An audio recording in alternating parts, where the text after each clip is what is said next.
What's up, everyone? Victoria here with PopCulture.com. Today, I am so excited to talk to Tyler Posey about some really exciting stuff that you have. Hello, Tyler. Hi. Hey, how are you? I'm well. How are you? I'm great. I just got back from vacation. I took an RV to Arizona and it feels very nice to be back home. We all need a vacation from this year, don't Yeah. we? Yeah, big time. That was one of the reasons why I left. I just had to get out into nature, took an RV. It was great. Oh my God, that's awesome. It's always been a dream of mine to take an RV like across the US, just pack it Yeah, up for like a month or two and just live a very hippie lifestyle. that's exactly what I was doing. It was great. Oh my God, that's awesome. I'm so excited to hear that. Well, I was going to say, this has been a rather rough year for everyone. Yeah. How are you doing in quarantine and how has this year been for you so far? It's been just like everybody else's, but I've really taken it as growth. I'm now just God, I'm sober. So I used to be kind of like a big pothead or whatever, but now I'm completely sober. I am taking care of all of my stuff that I always procrastinated on. I've really grown a lot in this quarantine, and as bad as it has been, I don't know if I would have gotten to this point without it. And I'm just making myself really proud every single day. I used to kind of like hate myself and just get really depressed, but now I kind of know how to counteract that. I know how to be grateful and accept people and others and just spread love. And that's really where I'm Oh, at right now. And so I've kind of like really made a turnaround and it's really, really cool. that makes me so happy to hear. How long have you been sober for? Almost 2 months. So I'm getting there and I have And no you, intentions on going back. yeah, I was about to say you can get a lot done when you wake up, you feel great, you do Yeah. great. That's exciting. I'm really proud of you. I'm very excited Thank for you. you. Thank you very much. So your new film Alone. Oh my God. Tyler, watching this, I was like, this was almost like oddly triggering because we're in a pandemic, but also like it did not hesitate to get straight to the point. So kind of give me like a quick synopsis of what this film is about and what it was like to film it. Yeah, this film is about like you said, it doesn't hesitate to get right into it. And basically the first scene, um, so I won't give away the first scene, but then there's like this little moment that happens after the first scene, and my character finds himself in the middle of a pandemic and he sees zombies running around. We call them screamers in the movie because our zombies still speak like they I was from gonna say it's very different from like the other zombie films and shows that we've seen. They're a little bit different. Yeah, they're creepier. We tried to find some sort of element that we could bring about that would just make it a little bit more unique, and they still have that last memory from when they were completely human. And so if they're saying like I'm okay, they still scream I'm okay, and it's just this really kind of eerie sort of element, disturbing thing that we put in. And so my character immediately finds himself in this world of pandemic, and he has to quarantine himself because if he goes out, he's going to die.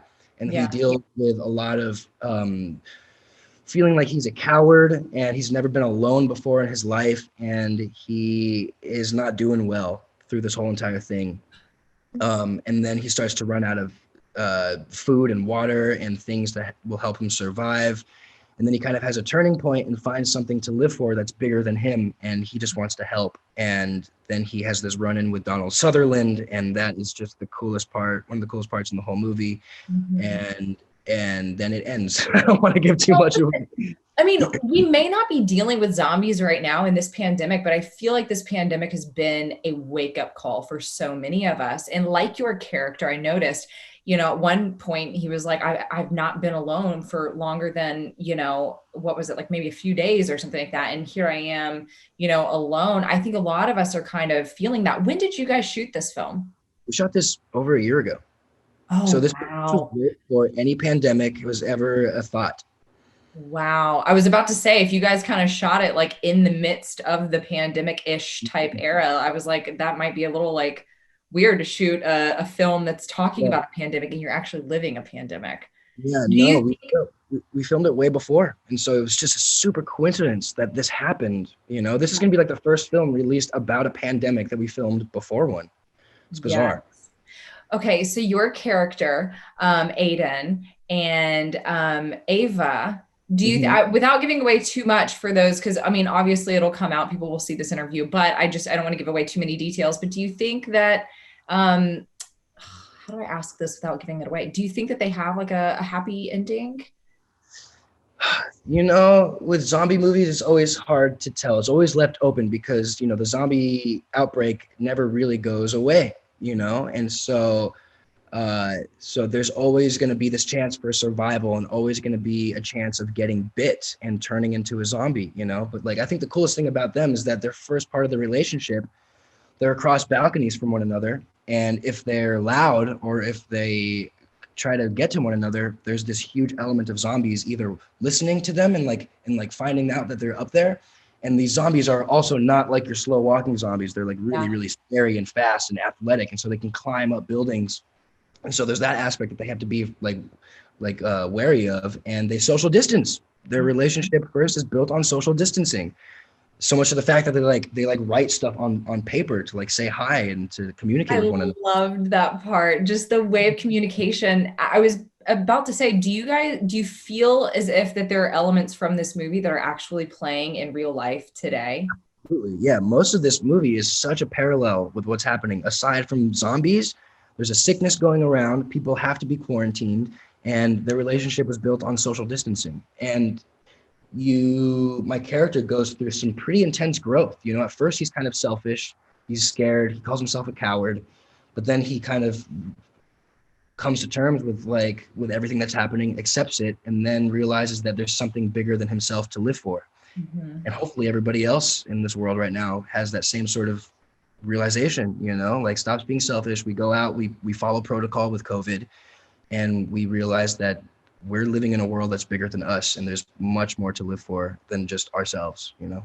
Yeah. Oh my God. Well, when watching this, I was like, I feel like there's so many parts of this that do play into what we're dealing with today. And I like the scene where you first make communication Yeah, with the other character, and you guys get excited about that because it's someone who has not been affected by this and kind of like the only normal person that you have. And so that excitement there, plus it's a guy and a girl, and it could lead to a romance. And yeah, I it's don't really cool. Like amidst everything that's happening, you know, all the zombies, the quarantining, the running out of food, him almost dying, everything kind of just like gets turned down for a little bit, and they get to have this really sweet kind of romantic or on the verge of romantic moment, you know. And it's just such a cool layered movie, you know. We get to like really explore the horror and the disturbing parts of everything, but then everything gets kind of turned down, and then we get to have this really sweet moment between them, and then everything goes crazy again. Yeah, I know. I loved the walkie-talkies too. Yeah, it's cute, right? I And haven't he's used just, the walkie-talkie so long. yeah, it made me want to get some walkie-talkies. And what's cool about this film is that once you lose everything, these minor little tiny things become so special to you. Like the fact that he could have a walkie-talkie and just talk to her, he started crying, and it became this really emotional thing for him. And he's just like, I love when everything gets stripped away, you really find out what priorities are, you know, and what's important. Yep. And you miss, I mean, so many people going back in studio now, all the shows getting back in gear. They're saying, like we took for granted working around people, we always complain we can't wait for the weekends. And now we're just ready to get back to work around people, you know. Exactly. Yeah, So and it's really parallel with everything that's going on. it is. So I find that that's so funny that you guys shot that right before all of this. And now little did you know that you would actually be in a real pandemic. Good Lord. Yeah. Okay, you started acting at a very early age.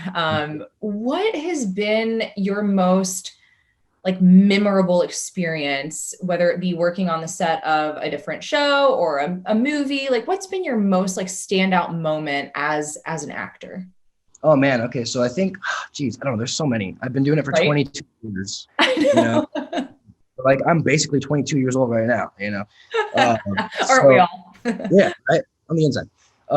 And my dad got me into the business when I was a really young kid, and I've had the opportunity. So my dad was in Alone.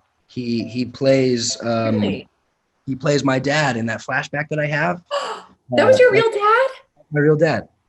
Oh my And gosh. so I've had the opportunity to work with him in a bunch of different things. He was in Teen Wolf for many episodes.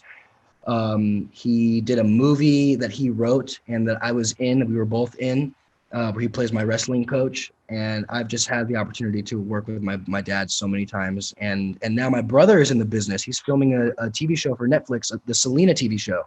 Oh my gosh, really? Which is really cool because I played Jennifer Lopez's son in a movie. Jennifer Yep. Lopez played Selena, and my brother is in the show Selena. And so it's just all this like family, like cross mingling. It's just the coolest thing in the world. Oh my God, it was meant to be, wasn't it? I was gonna say, okay, I'm trying not to be this person because I'm sure you get asked this 1,000 times, but working with J-Lo, I'm obsessed with Made in Manhattan. I go through Yeah. a binge day of all the J-Lo movies because I just think she's so talented and I love you in that movie. When I finally, when they presented me the idea to chat with you, I was like, oh my God, I want this interview. Yes, please. I got to talk to him. Cool. Do you keep up with J-Lo at all? I don't. So the only interaction I've had with her since then, I was Teen Choice Awards. I was hosting it, and she came to accept an award, and I'm really goofy, and I like to be really spontaneous and bizarre. Yeah. And during the conceptualizing of what we were going to do for the show, I was like, what if we do this weird dance where I'm like auditioning for her? And I got on stage and I just like danced for her. And it was the first time I had seen her in 11 years or so. So I don't keep up with her, but the interactions that we've had since then have been very memorable. But she's awesome. Didn't you all post a photo together at some point a few years back? Yeah, that was that. That was from Is that. that it? Okay. Because I remember seeing that and everyone just like went crazy for it. They're like, oh my God, the pair is back. They're so cute. Yeah. I would love to see her more. She really affected me as a young kid in the sense that she was just so, one, professional, two, really just like funny and fun to be around on set. And I really kind of like, I was like, okay, if she's like this and so successful, I could definitely be like this. And I definitely took a lot from her. So you're right. You have great taste. She's awesome. Listen, she is amazing. And her and Shakira just won an Emmy for their Super Bowl halftime show. Wow. I don't know if you were familiar with that, but isn't that awesome? So cool. She is always going to be around. Yeah. It's so cool. Well, Tyler, I know that this year is chaotic and it's questionable. People don't know what's next. Hopefully we're going to put all of this craziness to an end, but what's on the books for you? What is next for you that you can kind of foresee in the future? Yeah, I've got, so I have a band, a punk band that we're recording our first, so we came out with an EP, which is a smaller version of an album, but we have an album that we're recording right now with John Feldman. He's our producer. John Feldman produces all the Blink-182 stuff. Yeah, I love that. Yeah. That's the great. So that's my thing. I have Blink-182 tattoos, and so what's your band called? 5 North. 5 North. Okay. I grew up in Santa Clarita, and you take the 5 North freeway to get home. Makes sense. I'm about to do 2 movies. I'm leaving in a couple of days to go film a movie, and then a little later in the year filming another movie. I have Alone coming out, and I have a new season of Fast and Furious cartoon Spy Racers that I'm the lead of also. And so that's coming out on Netflix soon. And I'm writing my own stuff and pitching it and loving people more and more and loving life more and more and just trying to be a good member of society and trying to make a good impression on this place. And so that's really where my focus is lately. That's amazing. Well, listen, I'm so excited for your new film to come out. I'm excited for what you got going on, and I'm very proud of you. I'm very excited for you that you were sober 2 months. I know that journey will probably lead you down a great path. Yeah, it already has. So I'm really looking forward to it. Thank you very much. Everyone, for more on Tyler Posey and your other favorite celebrities, make sure you keep it right here at popculture.com.